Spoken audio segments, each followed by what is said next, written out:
இன்றைய ஹிந்துவில் SEBI row BJP rejects calls for JPC probe.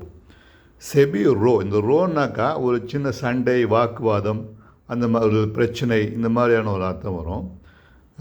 இந்த பிரச்சனையில் பிஜேபி ரிஜெக்ட்ஸ், பிஜேபி நிராகரிக்கிறது. எதை நிராகரிக்கிறதுனாக்கா, ஒரு கால்ஸ் ஃபார் ஜேபிசி ப்ரோப். ப்ரோப்னா விசாரணை, விசாரணைக்கான குரல்கள். கால்ஸ்னால் ஒரு கூப்பிடுதல். விசாரணைக்கான குரல்களை பிஜேபி நிராகரிக்கிறது, அது தேவையில்லை அப்படின்னு சொல்லிடுது. அதுதான் பிஜேபி ரிஜெக்ட் சொல்லும்போது. இப்போ ரோக்கு இந்த ஒரு அர்த்தம் மட்டும் கிடையாது. ரோனாக்கா இந்த துடுப்புகளை வச்சு நம்ம ஒரு போட்டை செலுத்தினா அதுக்கும் ரோனு மீனிங் இருக்குது. அது இல்லாமல் வரிசையாக நிற்கிறது, வரிசைக்கும் ரோனு மீனிங் இருக்குது. ஸ்டாண்ட் இன் அ ரோ அப்படின்னா வரிசையாக நில்லுங்கள். ஐ ஆம் sitting in the 4th row, நான் 4வது வரிசையில் உட்கார்ந்து கொண்டிருக்கிறேன். இந்த மாதிரி சில அர்த்தங்கள் உண்டு.